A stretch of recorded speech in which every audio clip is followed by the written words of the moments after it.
जोरदार काय वाजवायचा.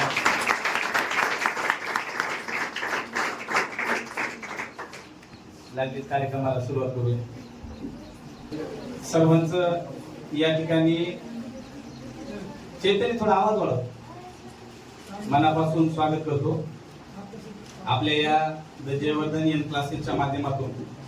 दरवर्षी जे विद्यार्थी गुणवंत होत असतात, परंतु बापूला मी 11:30च वेळ दिला होता.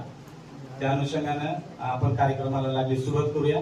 या ठिकाणी आज विशेष उपस्थितीमध्ये ग्रामीण कवी विठ्ठल चव्हाण साहेब इथे आलेले आहेत.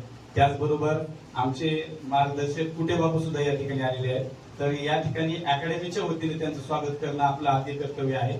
आणि म्हणून त्याचबरोबर आमचे मित्र पत्रकार उजगरे सर आहेत, पत्रकार कदम साहेब आहेत, आमचे मित्र खालीद दादा आहेत. तरी शब्द सुनाने सर्वांचं स्वागत करतो. आणि या ठिकाणी बापूंचं स्वागत करण्यासाठी मी जय सरांना विनंती करतो की या ठिकाणी त्यांचं अकॅडमीच्या वतीने या ठिकाणी स्वागत करावं. चला बाळा.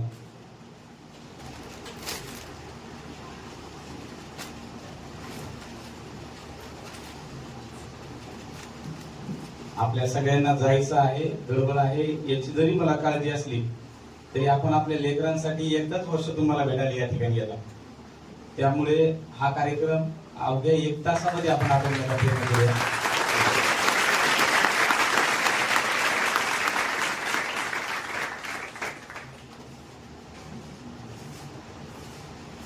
आज लग्नाची तारीख असले कवी विठ्ठल चव्हाण साहेब यांचं स्वागत करण्यासाठी सुद्धा जय सरांना विनंती करतो की त्यांनी त्यांचं सुद्धा या ठिकाणी स्वागत करावं. चला.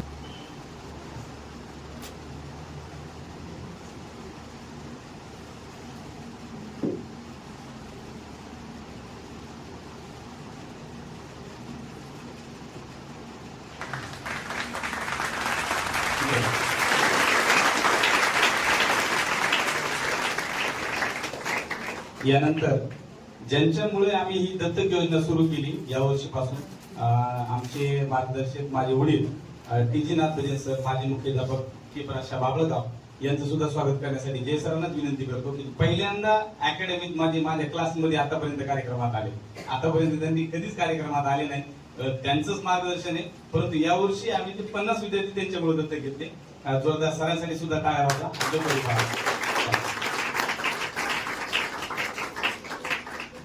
पुढच्या विद्यार्थ्यांच्या स्वागत.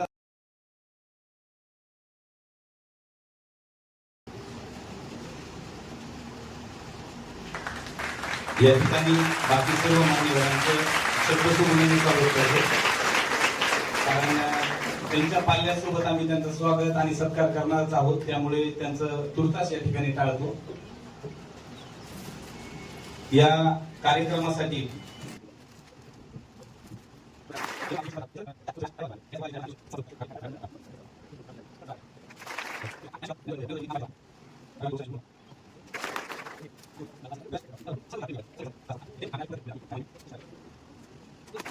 करण्यासाठी मी आमचे मार्गदर्शक बापू कुटे, कवी, ग्रामीण कवी आणि महाराष्ट्रात जे फार मोठ्या पद्धतीने प्रसिद्ध झाले बापूंच्या काही कविता आहेत की ज्या अवघ्या महाराष्ट्रानं डोक्यावर घेतलं त्या कवितेना. म्हणून बापूंना विनंती करतो की या कार्यक्रमाच्या अनुषंगाने बापूंनी या ठिकाणी मार्गदर्शन करावं. भाऊ बसून करा ना. जाऊ उभा राहता येत नसेल.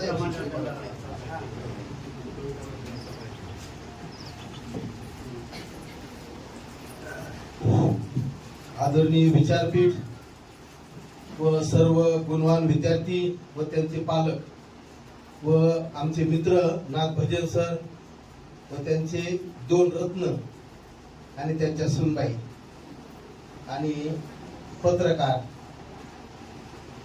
मित्र, मी तसं काही शिकलेलं नाही. मी उगाच 4थी 5वी शिकलेलो आहे. पण त्या कवितेनं मला खूप उंचावर नेलं. नाहीतर मला हृदय स्पर्श असं काही लिहिता सुद्धा येत नाही. का मी मुलायकून लिहून घेतो. पण या कवितेच्या नादी लागलो पहिल्यापासून. 3-4 पुस्तके निघाले माझे, पुरस्कारही मिळाले त्याला भरपूर. पण बोलायचं म्हणलं की असं अवघड काही बोलता येत नाही, मला ते माहितही नाही काही.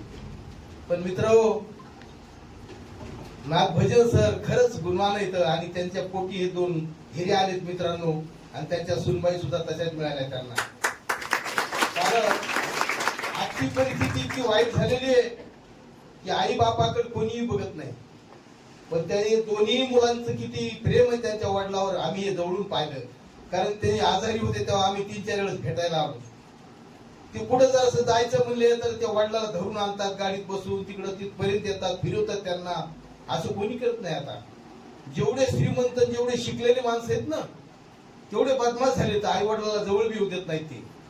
मी पाहिलं जवळून. माझ्या गावातला एक मुलगा डॉक्टर झाला, एकदम गरिबी परिस्थिती आटणाऱ्या घरचा. आई वडिलांना रात्रंदिवस कष्ट करून त्याला शिकवलं आणि मित्रांनो पुढे चलून तो डॉक्टर झाला. त्याला खूप काही पैसा मिळायला लागला. परभणीला त्याने मोठा बंगला बांधायला सुरुवात केली. विटा गज सिमेंटचे ढिग लागले मित्रांनो. आणि त्याला तो आई वडिलाशी काम पडलं. गावात खेड्यात आला. त्या आई वडिलाला घेऊन गेला तो परभणीला आणि तिथे गेल्यानंतर त्यांना तो काम करायला लावला. विटा भिजू लागला. पुढे त्या सिमेंटच्या तिथं राखण ठेवायचं वडिलाला. हे खूप काम करून घेतलं आणि मित्रांनो एक सुंदर असा बंगला झाला. आणि बंगला झाल्यावर वास्तू शांती झाली. आणि हे सगळं काय झाल्यानंतर 2 दिवसही त्यानं आई वडिला ठेवलं नाही. पुन्हा त्या पाडक्या घरात खेड्यात नेऊन सोडलं. मित्रांनो ज्यानं एवढं मोठं धन दिलं, शिकवलं, कष्ट करून त्यांना मोठं केलं, अशा आई वडिलाचं जर असं असेल मित्रांनो काय अर्थ आहे त्या श्रीमंतीला, त्याच्या बंगल्याला, त्या डॉक्टरकीला. म्हणून मित्रांनो पाहत आहे 2 लेकरं यांचे 2 मुलं किती भाग्यवान आहेत ते की जे म्हणलं ते काम करतात. त्या वडिलांसाठी काहीच कमी नाही त्यांच्या वडिलाला. कारण आम्ही त्याचे खूप जवळचे आहेत, त्यांचे दोस्त आहेत आम्ही नागबाजी सराचे. पण इतके सुंदर मुलं, इतके प्रेमळ मुलं मी कधी पाहिले नाही. एखादा तरी निघत मध्ये दोन्ही मुलं त्यांच्या सुनबाई. तर मित्रांनो ही आता बाकीचे काही मी सांगत नाही. पण खरंच असं आहे की छोट्या पाथरीमध्ये एवढ्या छोट्या गरीबाचे लेकरं जवळ घेऊन त्यांनी गुणवान बनवले. नाही तर आता सगळं गाण्या सगळं बेगडी बघायला मिळतंय. आता आम्ही कित्येक शाळेत मी नेहमीच रोज एका शाळेला कार्यक्रमाला आहे. सगळं बेगडीपण आहे काही काही शाळेमध्ये. खूप काही दाखवायचं बेगडीपणा पण ते गुणवत्तेला काहीच नाही. पण आज या लेकरांचे गुण पाहिले आम्ही तर किती गुणवान लेकर आहेत. तर मित्रांनो कारगिलचं युद्ध झालं होतं माग आणि आता पाकिस्तानासोबत आपलं युद्ध सुरू झालंय. आणि 3 दिवस लग्नाला झाले होते. सत्यनारायण झाला आणि त्या मिलिटरी मॅनचं लग्न झालं होतं. सत्यनारायण झाला आणि ती वरून तार आली की बाबा तुम्हाला यावं लागतं. पाकिस्तान सोबत आपलं युद्ध सुरू झालं. पण त्या नवरीनंही त्या नवरदेवाला जाण्यासाठी सांगितलं. काही हरकत नाही, आपल्या देशासाठी जा मुली तुम्ही. किती भाग्यवान आहे मित्रांनो. अशाच्या देशाला मी माझी एक कविता अर्पण केलेली आहे. कारण माझा मित्र होता आणि त्या सीमेवर तो लढता लढता शहीद झालेला आहे. म्हणून माझी पहिली कविता आहे.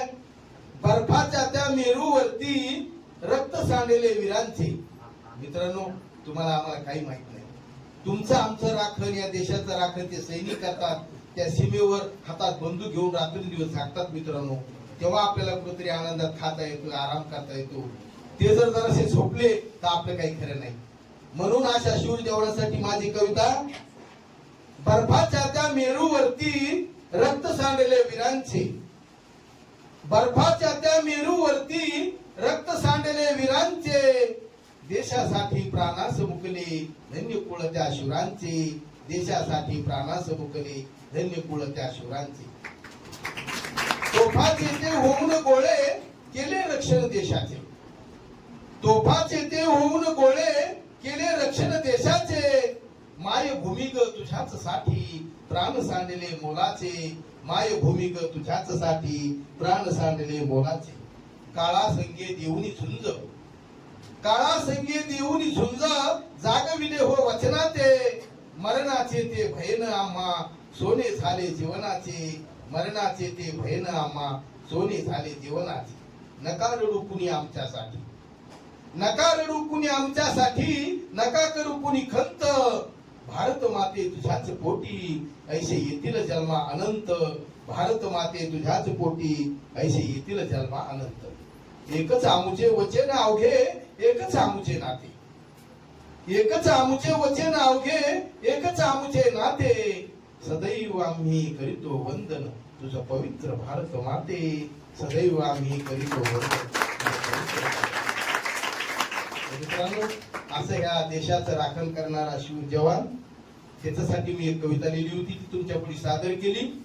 आणि आता हे दोन रत्न आपल्या सरांचे ना भजन सरांचे दोन रत्न कसं सांभाळतात आणि आजची परिस्थिती काय आहे?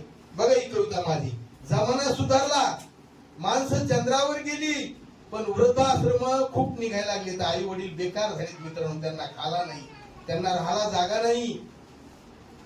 मुस्लिमांना मानावं लागेल मित्रांनो, मुस्लिम लोकांचे आई वडील कधी कुठं जात नाही, त्यांची कशी परिस्थिती असू ते आई वडिलाला सांभाळतात.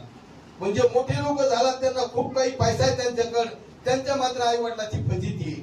म्हणून मी एक कविता लिहिली, माणसं सुधारली, जमाना सुधारला, माणसं चंद्रावर गेली, पण आई वडिलासाठी वृद्ध आश्रम वाढायला लागलीत. मग मी एक कविता लिहिली, सुधारला जमाना माणूस पण घटलं, सुधारला जमाना माणूस पण घटलं, आणि म्हातारीला घर आता गोठ्यामध्ये भेटलं. पण आई म्हणती, 9 मास वेड्या तुला पोटामध्ये तोडलं, 9 मास वेड्या तुला पोटामध्ये तोडलं, गर्भामध्ये आवडलं तेच मी खाल्लं, तोडलेलं मन तुझं आज का म्हणून मिटलं, आणि म्हातारीला घर आता गोठ्यामध्ये भेटलं. केली होती लय माया फुलापरी जपलं, केली होती लय माया फुलापरी जपलं, पूर्वीने लाड सारे काळजात राखलं, सांग पोर आता नातं का म्हणून तुटलं, आणि म्हातारीला घर आता गोठ्यामध्ये भेटलं. म्हातारपणी सुख देशील वाटलं होतं मनाला, म्हातारपणी सुख देशील वाटलं होतं मनाला, राजा माझा लय चांगला सांगत होते जनाला, दिशेहीन जीवन झालं आभाळाचं फाटलं, आणि म्हातारीला घर आता गोठ्यामध्ये भेटलं. ऐक लाडक्या लेकरा, ऐक लाडक्या लेकरा, झाली जरी दाटणी, म्हातारपणी मायबापाची करू नको वाटणी, प्रेम बोल मन तुझं आज का म्हणून आटलं, आणि म्हातारीला घर आता गोठ्यामध्ये भेटलं. माणूस गेला चंद्रावर, माणूस गेला चंद्रावर, पण आश्रम त्याची माय, माणूस गेला चंद्रावर, पण आश्रम त्याची माय, मोठेपणा खोटा सारा कमाई तुझी काय, आईमुळेच वेड्या जग सारं नटलं, आणि म्हातारीला घर आता गोठ्यामध्ये भेटलं, म्हातारीला घर आता गोठ्यामध्ये भेटलं. का शिकलेले सवरलेले माणसं असं वाटतात, पण आपल्या समोर हे 2 मुलं बसले सरांचे, त्यांचा आदर्श घ्यायला पाहिजे मित्रांनो, सगळ्यांनाच आदर्श घ्यायला पाहिजे. याच्यानंतरची माझी एक कविता आहे, खेड्यापाड्यामध्ये मुलीला शिकवत नाहीत, कारण एक 7वी 8वी 6वी 7वी झाली की घरी बसवतात, कारण भीती वाटते. जमाना असा झालेला आहे. म्हणून ह्या पाथरीमध्ये त्या 2 बहादर माझ्या मित्रांनं ही अकादमी काढली, आणि तुम्हाला सगळ्याला सुविधा करून दिली मित्रांनो. इथं याला काही भीती नाही, कारण ते आपले भाऊ येतं, आपल्या जवळच येतं. म्हणून इथं जास्तीत जास्त जणांनी येऊन हे शिक्षण घ्यावं मित्रांनो.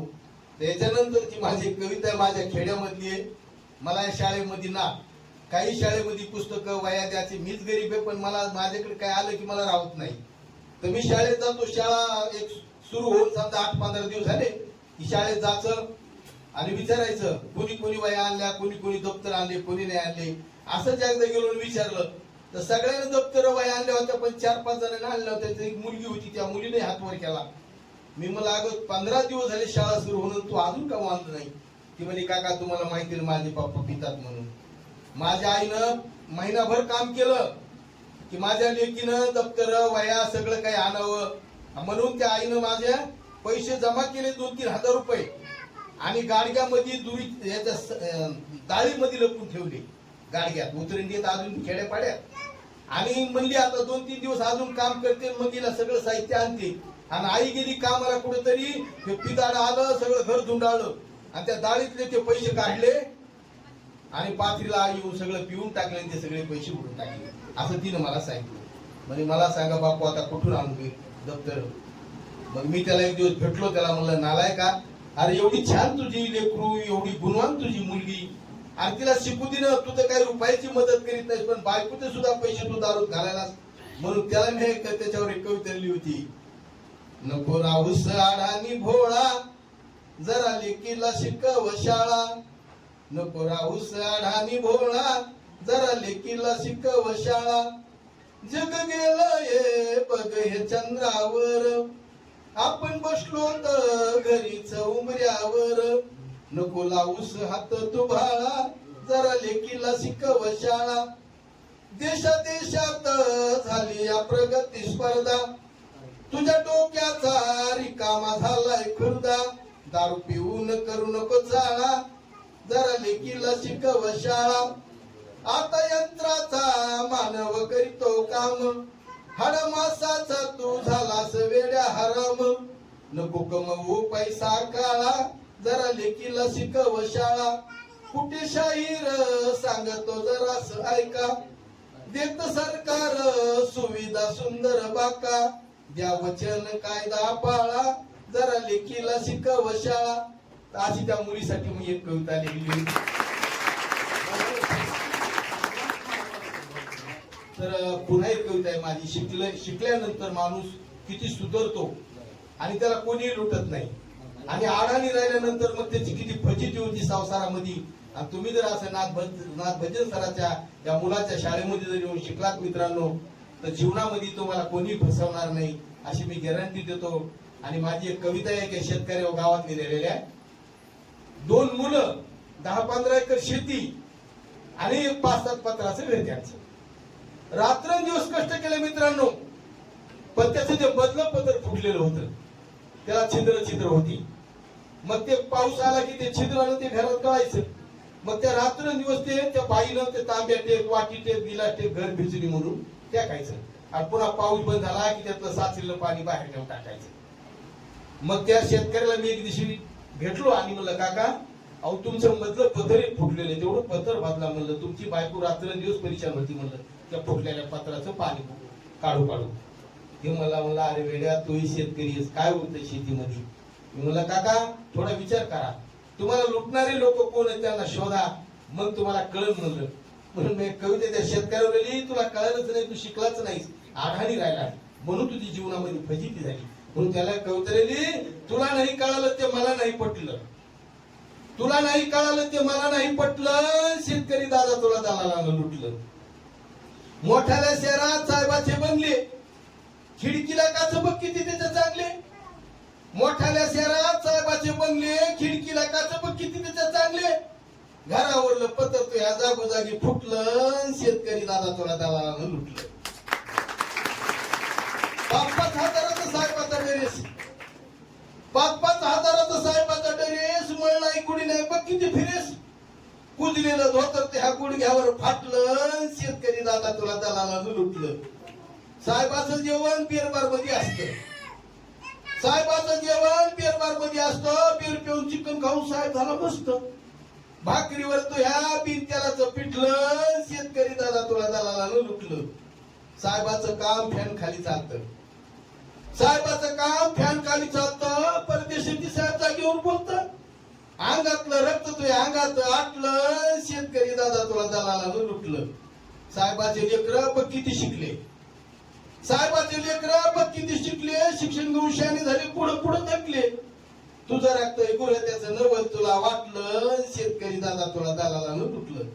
साहेबाच्या पोरीचं लग्न झालं मोठं साहेबाच्या पोरीचं लग्न झालं मोठं बसायला गा ध्यान टेकायला लोट तरी तू म्हणतोस त्याला नशिबानं भेटलं शेतकरी दादा तुला दलालानं लुटलं.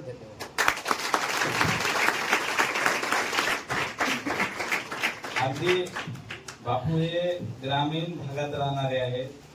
गेल्या 10 वर्षापासून त्यांचा माझा सहवास आहे. अत्यंत कमी शिक्षण झालेले बापू परंतु जीवन काय आहे त्यांच्या कवितेतून आपल्याला पाहायला भेटते. मी म्हणत असतो की कधी कधी आळानी माणसं शिकलेल्या माणसाला जीवन शिकवतात. त्याच्यामध्ये उदाहरण म्हणजे बापूसाठी जोरदार येतात टाळ्या वाजवा. मैं हिंदी में बात करने का आदी हूँ. थोडा प्रयत्न करतो मराठीतून बोलण्याचा तुम्ही समजून घेण्याचा प्रयत्न करा चूक भूल झाली तर. आजच्या कार्यक्रमाला उपस्थित राहिलेले सर्व पालक यांचे आभार. आमचे मित्र पत्रकार सगळे यांचे खूप आभार. आणि आदरणीय खालेद दादा असतील नाथभजन सर असतील आमचे कवी चव्हाण साहेब असतील या सर्वांचे आभार. आणि कदाचित तुम्ही कविता कधी ऐकल्याच नसतील विद्यार्थ्यांनी पण कविता ऐकल्यानंतर कविता कशी असायला पाहिजे ह्याचं जे आपल्याला आज प्रथम दर्शी पहिल्यांदाच कदाचित तुम्ही ऐकल्यानंतर जी तुम्हाला फिलिंग आली आहे ती फिलिंग अशीच बरकरार ठेवण्यासाठी मधात कधी कधी विद्यार्थ्यांवरती त्यांच्या असलेल्या कविता सामाजिक भूमिकेवरती असलेल्या कविता ऐकवण्यासाठी आपण नेहमीच त्यांना पुढील प्रोग्रामला सुद्धा बोलूया असे आमचे आदरणीय आत्मारामजी कुटे ग्रामीण कवी या सर्वांचे मी आभार व्यक्त करतो आणि आपल्या कार्यक्रमाला उपस्थित राहायला आपले सर्वांचे आभार व्यक्त करून हा कार्यक्रम संपला असं जाहीर करतो. थँक्यू.